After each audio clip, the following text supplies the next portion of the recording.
Okay, here I am with part two to show you the unhelmeted head and the exclusive hand, and I'll show you the base that the pieces go in, and we'll start talking about controversy number.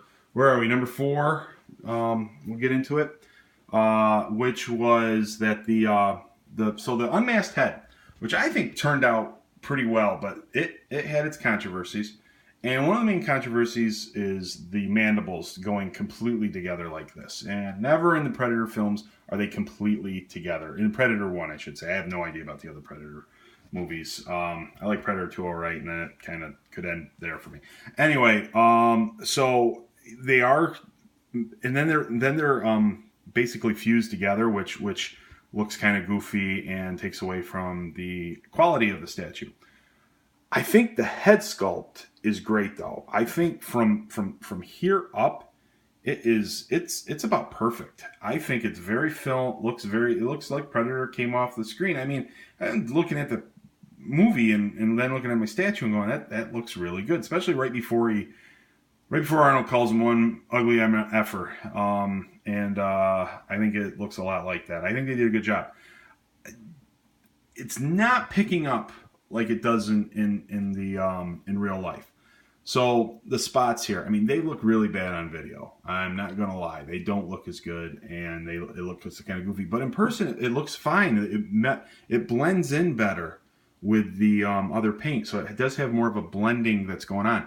I think the paint around here, up on his crown and stuff, looks great. I'm very happy with how the paint apps turn. It's wet. The quills look nice. Everything looks good. His mouth in the video here, it looks really pink. It's not that pink. His gums aren't that pink. It looks, I mean, that's really coming off. I mean, this is such a subtle pink that's right in here, and it looks like it's really standing out in the video. So it's just kind of funny how it turned out on the video. The eyes were done really, really well. I'm really happy with how the eyes turned out. But huge controversy here now with after getting the piece. And you'll notice here that it looks like the head could come right off. Very loose. I'm not going to move it too much. I'm worried about it coming off. But it doesn't connect. The key here does not connect all the way to the bottom. And you could easily pull it off. And I've seen people's who it's even easier. They just kind of push on the back of the head and the piece falls out. And I'm sorry, I'm drawing a blank on the guy's name on the Sideshow Freaks, but his does it, and I'll put a link to the video. But his does it, and it's unfortunate. And I hope Sideshow is able to fix it for all you other collectors out there that want to get this piece or have it coming. That I hope they don't have. There are some people that got it. They say that no issues. My issues are not as bad as the other guys. Both my mast head fits fine. This one has some problems.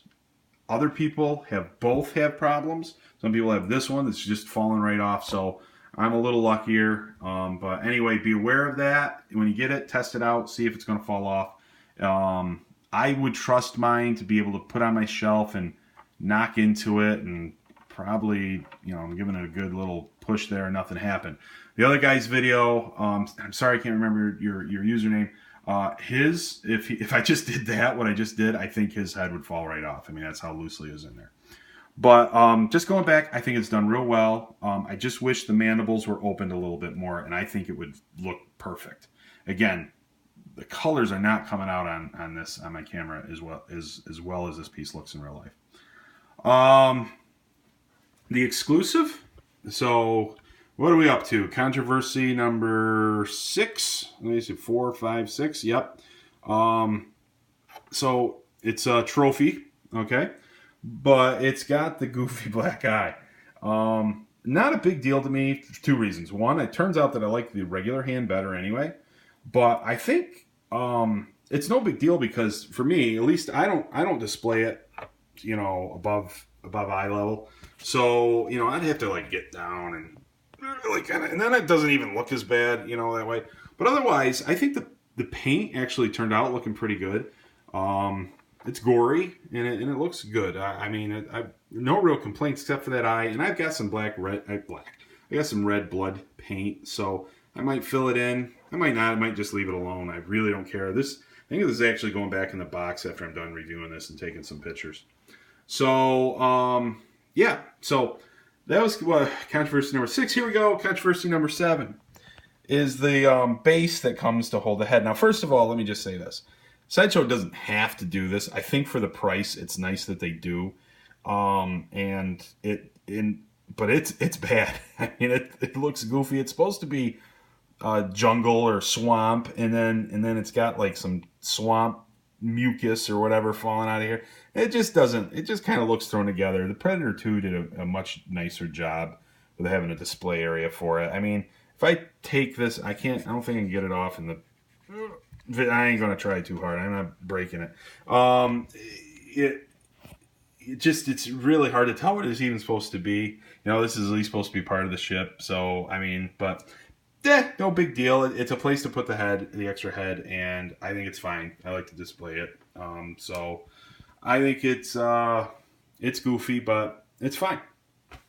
So anyway, so that's the exclusive head, or not the exclusive head, exclusive hand and the unmasked head. So I also think you'll notice, I think anyway, that the unmasked head, it's too bad that it does have this rocking motion where it can fall out, because it actually is more in scale with his body, I think.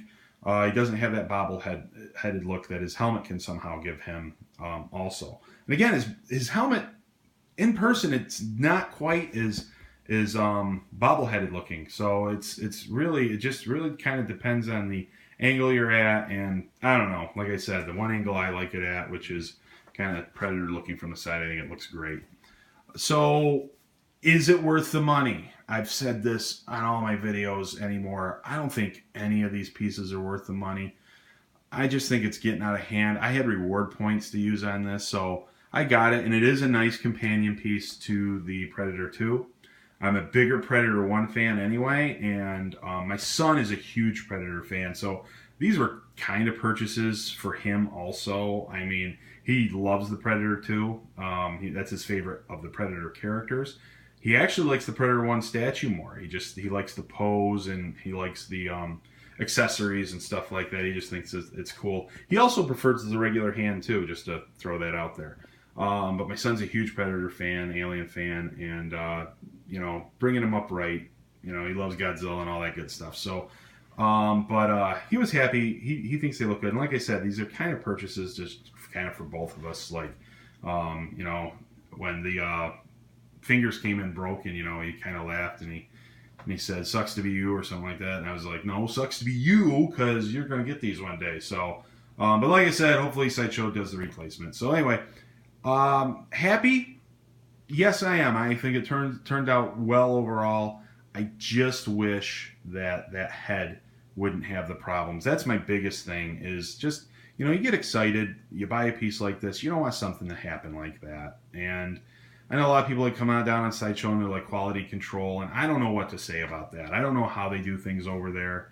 I know that if I placed this in the if I was going real quick and checking all the pieces and I placed this down there and walked away and pulled it back, I would think it worked just fine. I don't know if I would have noticed unless I saw the other video and messed with it myself. But it's just too bad it happened, because I think this piece otherwise is a home run, even with the controversies. The controversy that probably drives me most crazy is the thigh armor. It's crazy as far as it drives me crazy also. I mean, it is kind of an eyesore and kind of goofy. You see that they got it right here. I don't know why they couldn't get it right here. They had some reason that said something to do with the stitching. They seem to do just fine with the stitching on Predator 2, so I don't know. But anyway, I think otherwise I think everything's great. If you're a Predator fan, I really, I think if you're if you like this piece and you're a Predator fan, it's worth the chance. I think you're going to be able to find a way to make sure that head stays into place. And maybe Sideshow will fix the problem, and hopefully we can keep an eye on that and see how things go. I informed Sideshow about it. I told him about the broken hand, and I also told him about the head, and told him to be aware of that, and they might want to contact whoever their builders are and try to make it, so we're not having this problem anymore. So looking out for the rest of you collectors out there. Hopefully it works out for the rest of you. But I'm happy with it. And part of the reason I'm happy with it is because I prefer the mass portrait and that fits in fine. So it's not as big of a deal to me. But anyway, thanks for watching, guys. Sorry for the long review. I'm going to split this into 2 parts. As you noticed, I've got it in 2 parts because that way you can watch, a little bit of each. If you sit through the whole thing, great, awesome. Hope you guys enjoy this stuff. And see you on the Freak site, and I'll post some pictures on there also. So, see you. Hey, Heavy Metal Spike, this is a good piece. I don't care what you say. All right, talk to you guys later. Bye.